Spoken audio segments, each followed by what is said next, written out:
They could not sleep. Ivan Ivanitch, a tall, gaunt, old man of 60, with a long moustache, was sitting by the door of the shed smoking his pipe. The moon shone full on his face. Borkin lay inside on the straw, and in the darkness could not be seen.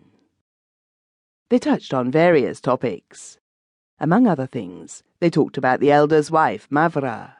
She was healthy and not at all stupid, yet she had never in her life been out of the village, nor had she seen a town or a railway station. For the last 10 years, she had sat at home by the stove all day and come out only at night. There is nothing astonishing in that, Borkin remarked. There are many people in the world who are solitary by nature, and who try to withdraw into their shells, like a crab or a snail. It may be a type of atavism, a reversion to the time when our forefathers were not yet social animals, but lived alone in caves. Or perhaps it is merely one of the many aspects of human character. Who knows? Of course, I am not a scientist. It is not my business to bother about such questions. But it seems to me that people like Mavra are not rare in this world. Here is an example. About 2 months ago, there died in our town a certain man by the name of Belikov, a Greek master and colleague of mine. Perhaps you have heard of him. He was distinguished by the fact that even in fine weather, he invariably went about wearing galoshes and a padded overcoat and carrying an umbrella. His umbrella was always in a sheath, and his watch in a grey leather pocket. When he brought out his pocket-knife to sharpen his pencil, that too was in a case.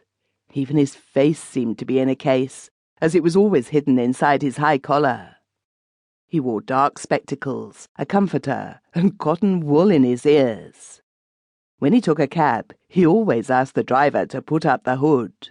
In a word, this man was constantly striving to envelop himself, to make a case for himself, so to speak, that would protect him from all outside influences.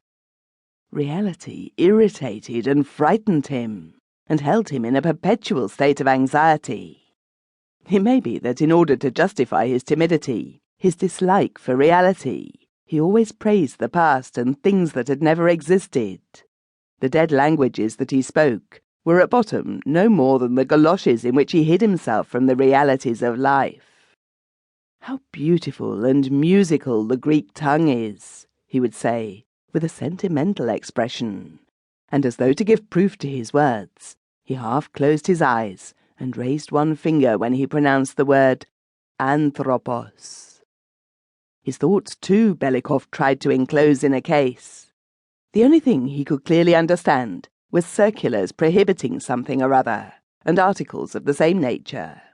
If a circular forbade a boy to be out in the street after 9 o'clock in the evening, or an article spoke against the love of the flesh, then for him it was quite clear and definite.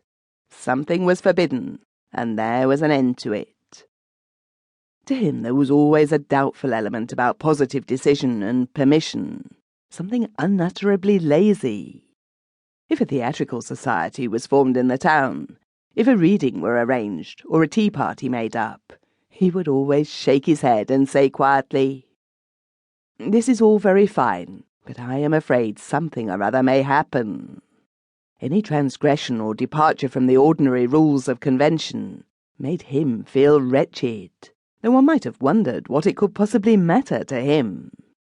If one of his colleagues happened to be late for morning prayers, if he heard of the pranks of some boy or other, if one of the mistresses was seen walking in the evening with an officer, he became hugely excited and would go about saying something or other was sure to happen. At our staff conferences, he oppressed us with all his cautiousness and suspiciousness, his stereotyped precautions regarding the boys' and the girls' school.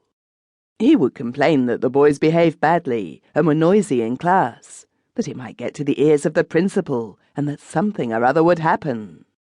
That if Petrov of the 2nd form and Yegorov of the 4th were expelled, then things might be better. What did we think?